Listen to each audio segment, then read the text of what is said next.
Hello and welcome to Wednesday's Night Out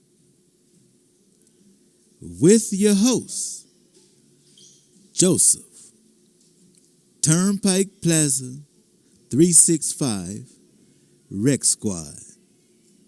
Getting things done, the art of stress-free productivity from the New York Times best-selling author David Allen.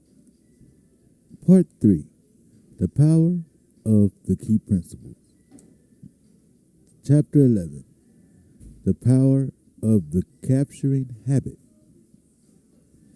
There is much more to these simple techniques and models than may appear at first glance. Indeed, they offer a systematic method to keep your mind distraction-free, ensuring a high level of efficiency and effectiveness in your work. That in itself would be sufficient reason to implement these practices.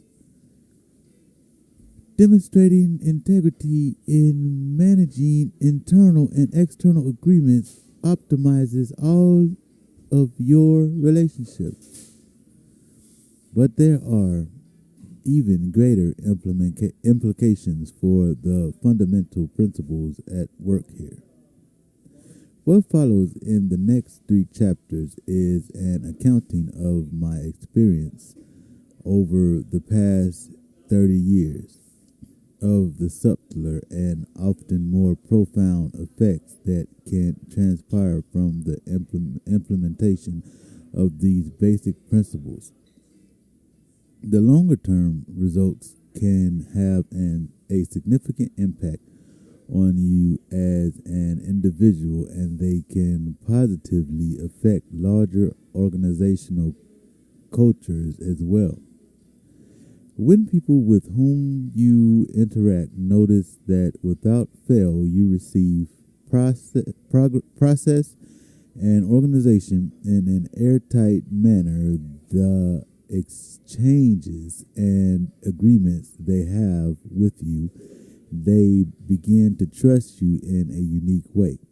More significantly, you incorporate a level of self-confidence in your engagement with your world that money cannot buy. Such is the power of capturing placeholders for anything that is incomplete or unprocessed in your life. It noticeably enhances your mental well-being and improves the quality of your communications and relationships, both personally and professionally.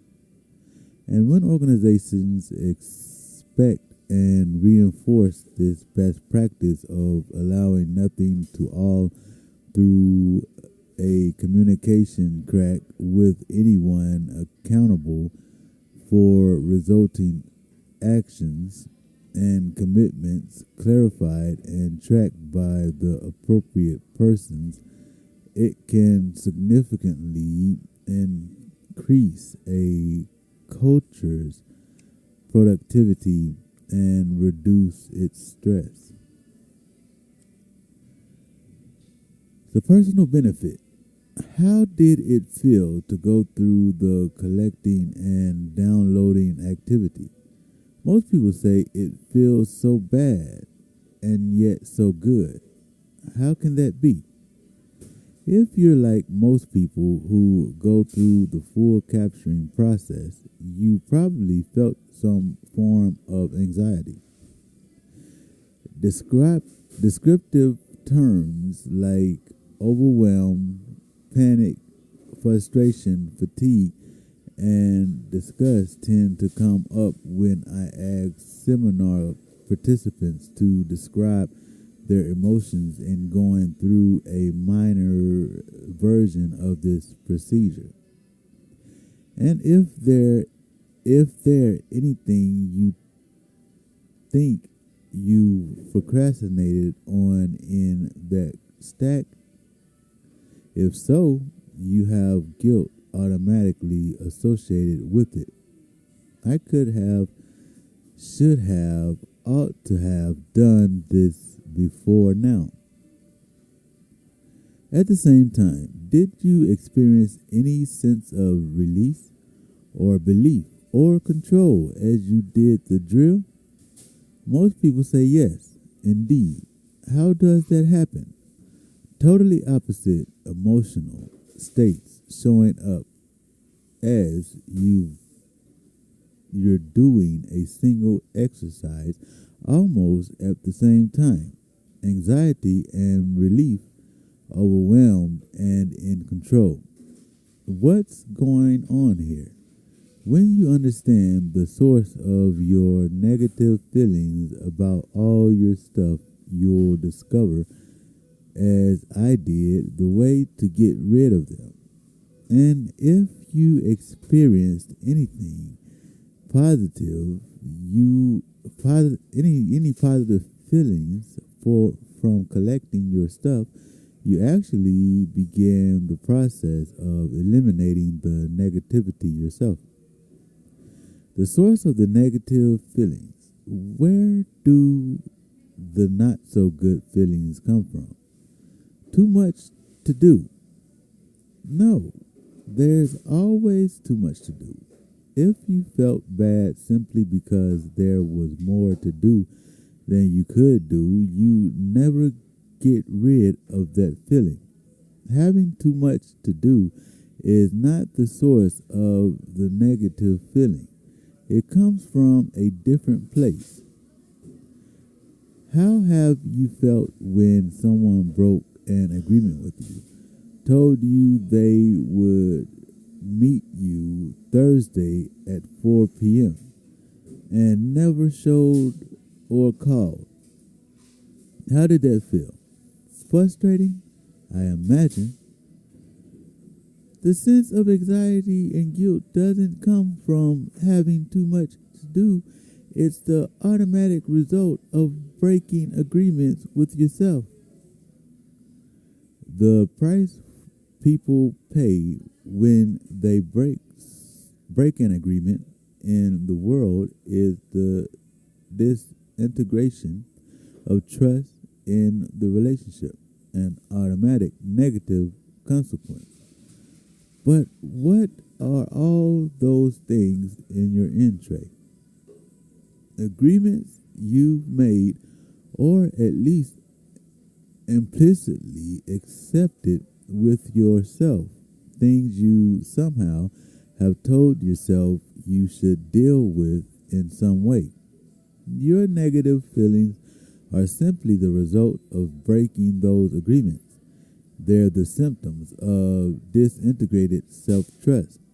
If you tell yourself to draft a strategic plan, when you don't do it, you feel bad. Tell yourself to get organized. And if you fail to, welcome the guilt and frustration. Resolve to spend more time with your kids, and then don't. Viola, anxious and overwhelmed. How do you prevent broken agreements with yourself?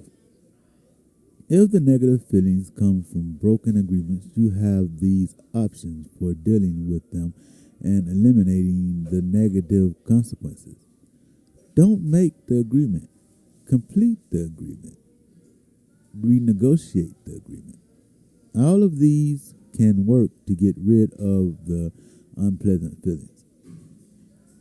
Don't make the agreement. It probably felt pretty good to take a bunch of your old stuff, decide that you weren't going to do anything with it, and just shred, recycle, or toss it into the trash. One way to handle an incompletion in your world is to just say no. You lighten up a lot if you would just lower your standards. If you didn't care so much about things being up to a certain level, your parenting, your school system, your team's morale, the software code, you'd have fewer things to do or have attention on. I doubt you're going to lower your standards, but once you really understand the consequences, you'll probably make fewer agreements. I know I did. I used to make a lot of them just to win people's approval. Maintaining an objective and complete inventory of your work, regularly reviewed, makes it much easier to say no with integrity. When I realized the price I was paying on the back end for not keeping those agreements, I became a lot more conscious about the ones I made. One insurance executive I worked with described the major benefit he derived from implementation of this system. Previously, I would just tell everyone, sure, I'll do it, because I didn't know how much I really had to do. Now that I've got the inventory clear and complete, just to maintain my integrity, I have had to say, no, I can't do that. I'm sorry. The amazing thing is that instead of being upset with my refusal, everyone was impressed with my discipline. Another client, an entrepreneur in the personal coaching business, recently told me that making an inventory of his work had eliminated a huge amount of worry and stress from his life.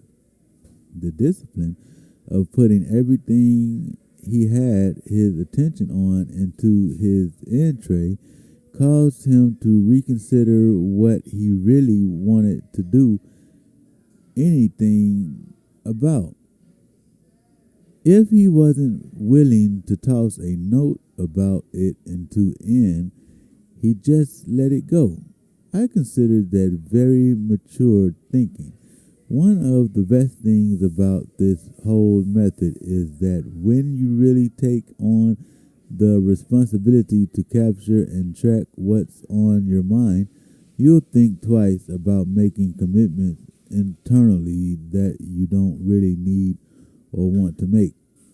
In my many years of working with people to get their list of projects clear and current, every single person has decided that something was not worth doing that they thought they were committed to. Not being aware of all you have to do is much like having a credit card for which you don't know the balance or the limit. It's a lot easier to be careless with your commitment. Complete the agreement.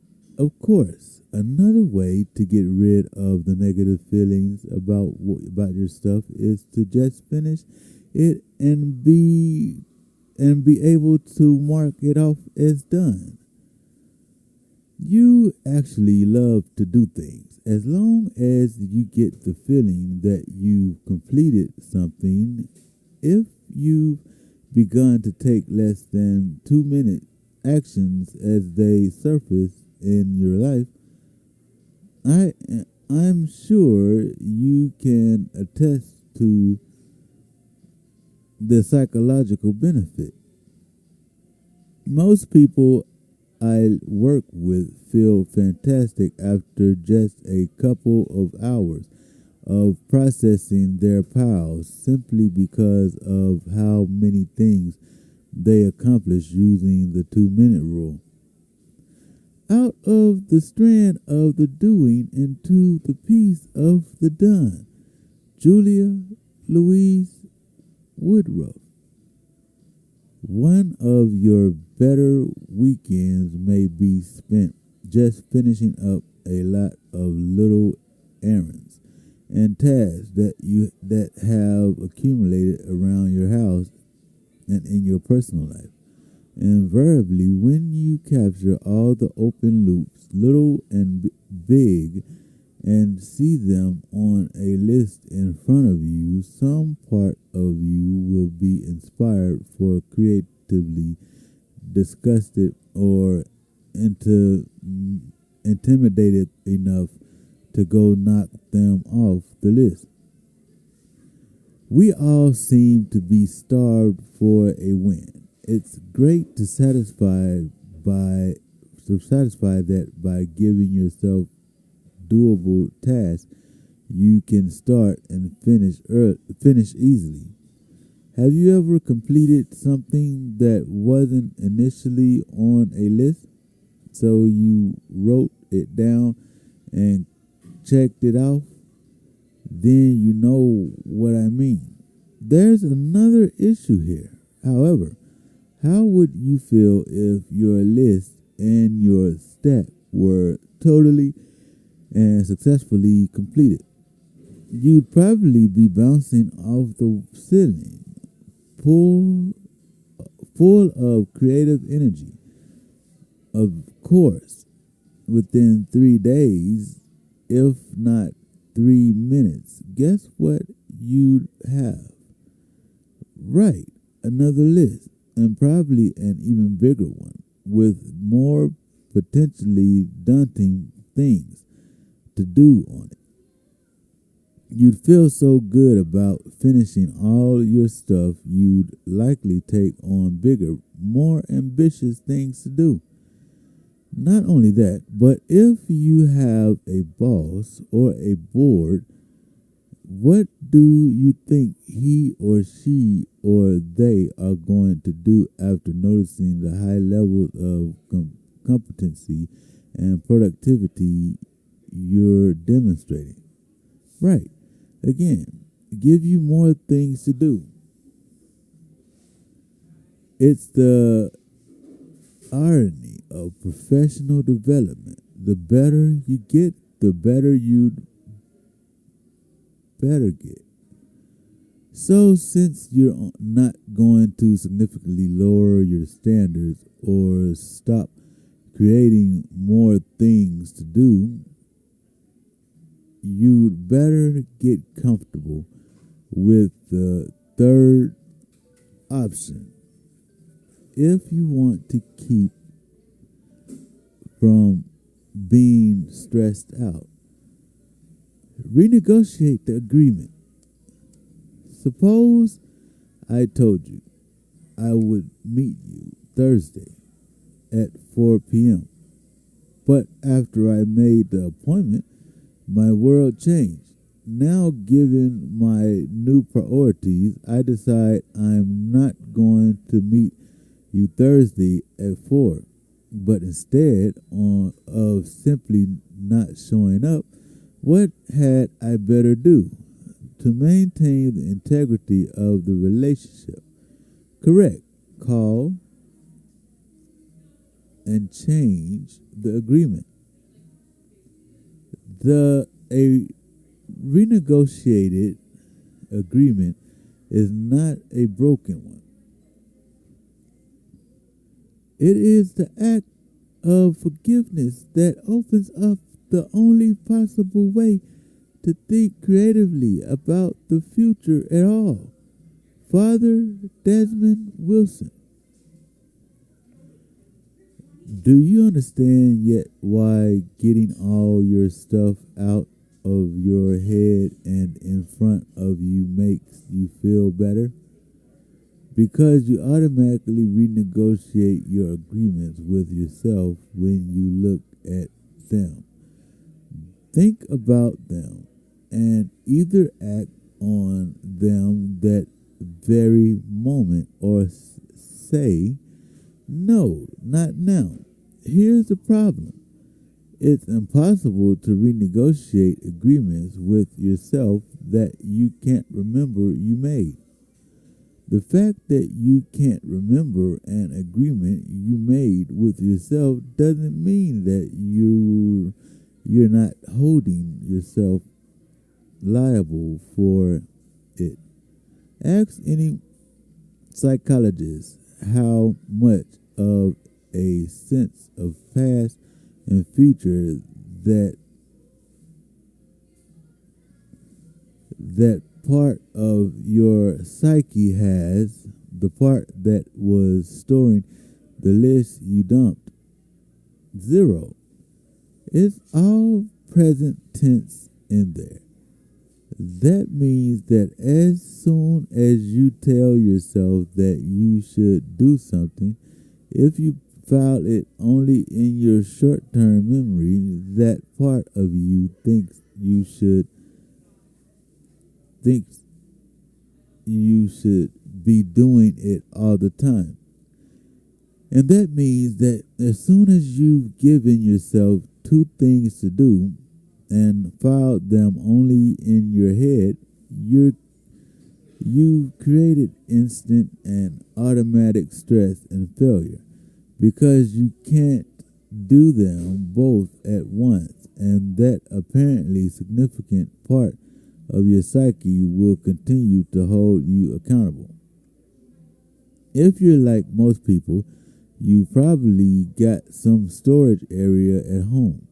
Maybe a basement that you told yourself a while back, maybe even 10 years ago, you ought to clean and organize. If so, there's a part of you that likely thinks you should have been cleaning your basement 24 hours a day for the past 10 years. No wonder people are so tired. And have you heard that little voice inside your own mental committee every time you walk by that area? Why are we walking by the basement? Aren't we supposed to clean it up, to be cleaning it? Because you can't stand that whining, nagging part of yourself. You never even go into that area anymore, if you can help it. If you want to shut that voice up, you have 3 options for dealing with your agreement with yourself. If quite sincere about this, it seems that there's a part of our consciousness that doesn't know the difference between an agreement about cleaning the basement and an agreement about buying a company or improving our personal finances. In there, they're all just agreements, kept or broken. If you're holding something only internally, it will be a broken agreement if you're not moving on it in the moment. The radical departure from traditional time management. This method is significantly different from traditional time management training. Most of those models leave you with the impression that if something you tell yourself to do isn't that important, it's not worth it to track, manage, or deal with. But in my experience, that's inaccurate, at least in terms of how a less than conscious part of us operates. It is how our conscious mind operates, however, so every agreement must be made conscious. That means it must be captured, clarified, and reviewed objectively and regularly in full conscious awareness so that you can put it where it belongs in your self-management arena. If that doesn't happen, it will actually take up a lot more of your internal energy than it deserves. In my experience, anything that is held only in your head will take up either more or less attention than it deserves. The reason to connect everything is not that everything is equally important, it's that it's not. And completions uncaptured takes on a dull sameness in the sense of the pressure they create and the attention they tie up. How much capturing is required? You'll feel better collecting anything that you haven't captured yet when you say to yourself, oh, that's right, I need to get better, I need to get butter, I need to get butter the next time I'm at the store, and you write it on your grocery list. You'll feel better. When you remember, I've got to call my financial advisor about the trust fund, and you write that down someplace where you know you will see it when you have a phone and time, you'll feel better. But there's still a light years difference when you know you have it all.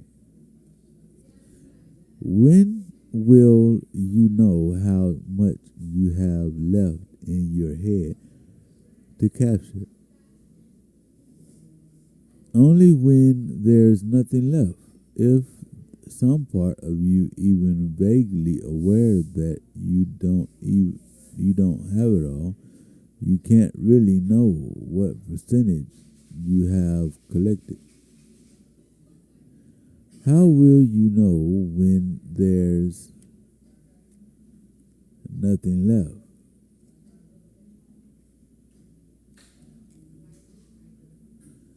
When nothing else shows up as a reminder in your mind. When the only thing on your mind is the only thing on your mind, you'll be present in your zone with no distinction between work and play. This doesn't mean that your mind will be empty. If you're conscious, your mind will always be focusing on something.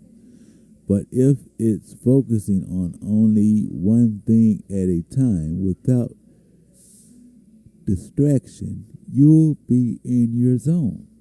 I suggest that you use your mind to think about things rather than think of them. You want to be adding value as you think about projects and situations, not creating stress by simply reminding yourself they exist and you need to do something about them. To fully realize that more productive place, you will need to capture it all. It takes focus and a change of habit to train yourself to recognize and download even the smallest agreements with yourself as they're created in your mind. Doing the capturing process as fully as you can, and then incorporating the behavior of gathering all the new things as they emerge will be more empowering and productive than you can imagine. When relationships and organizations have the capture habit, what happens when everyone involved on a team, in a marriage, in a department, on a staff, in a family, in a company can be trusted not to let anything slip through the cracks? Frankly, once you achieve that, you'll hardly think about whether people are dropping the ball anywhere. There will be much bigger and better things to occupy your attention. But if communication gaps are still an issue, there's likely some layer of frustration and a general nervousness in the relationship or the culture. Most people feel that without constant babysitting and hand-holding, things could disappear in the system and then blow up at any time. They don't realize that they're feeling this because they've been in this situation so consistently that they relate to it as if it were a permanent law like gravity. It doesn't have to be that way. Having the bell water in a leaky boat undermines your ability to direct it and move it forward. I have noticed this for years. Good people who haven't incorporated these behaviors because behaviors come into my environment and they stick out like a sore thumb. I've lived with the standards of a clear head and hard, clean edges on entrees for more than 3 decades now. When a note sits idle in someone's entree unprocessed, or when he or she nods, yes, I will, in a conversation, but doesn't otherwise capture that in some way, my bell rings. This is unacceptable behavior in my world. There are much bigger fish to fry than worrying about leaks in the system. I need to trust that any request or relevant information I put in an email, on a voicemail, in a conversation, or in a written note will get into the other person's system and that it will be processed and organized soon and available for his or her review as an option for action. If the recipient is managing voicemails but not emails and paper, I have now been hamstrung to use only his or her trusted medium. That should be unacceptable behavior in any organization that cares about whether things happen with the least amount of effort. When change is required, there must be trust that the initiatives for that change will be dealt with appropriately. Any intact system will ultimately be only as good as its weakest link.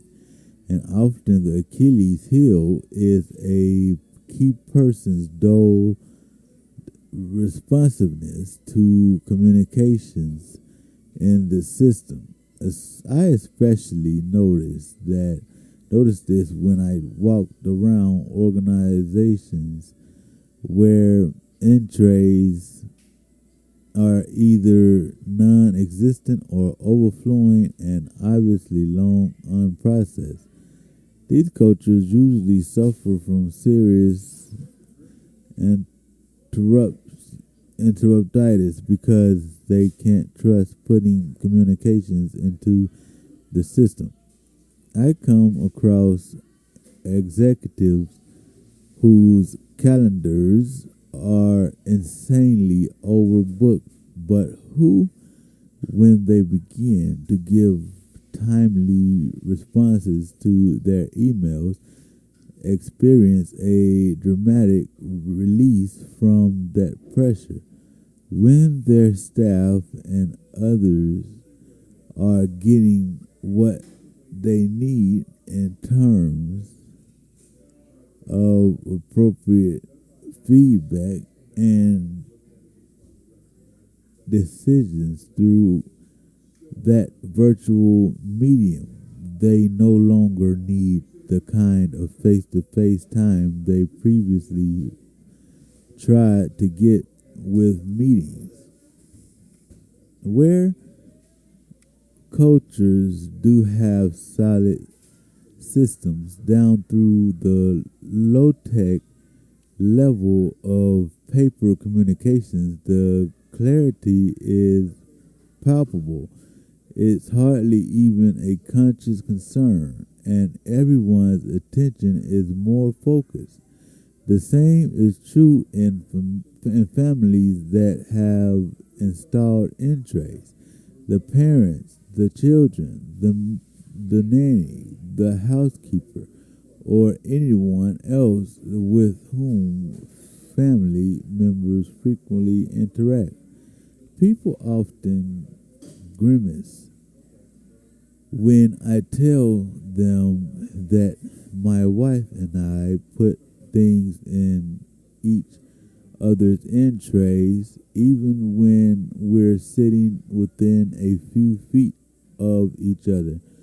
To them, it seems cold and mechanical, aside from being an act of politeness intended to avoid interrupting the other's work in progress. The practice actually fosters more warmth and freedom between us because mechanical things are being handled in the system instead of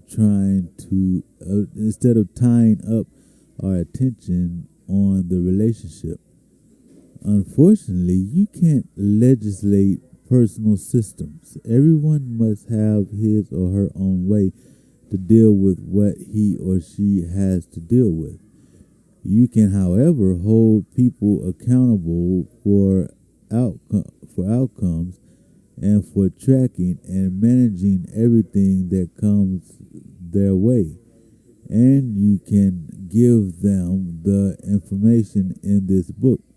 Then at least they'll have no excuse for letting something fall through the cracks. Organizations must create a culture in which it is acceptable that everyone has more to do than he or she can do, and in which it is sage to renegotiate agreements about what everyone is not doing. This doesn't mean that everyone has to do everything. I hope I have described a way to relate to our knowledge-based world that described a way to translate to our knowledge-based world that provides room for everyone to have a lot more to do than he or she can do. The critical issue will be to facilitate a constant renegotiation process with all involved so they feel okay about what they're not doing. That's real knowledge work at a more sophisticated level. But there's little hope of getting there without having bulletproof capture systems in play. Remember, you can't renegotiate an agreement with yourself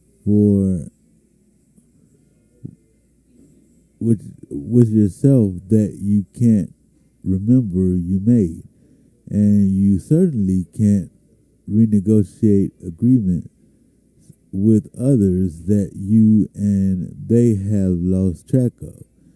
When groups of people collectively adopt the 100% capture standard, they have a tight ship to sail. It doesn't mean they're sailing in the right direction or even that they're on the right ship.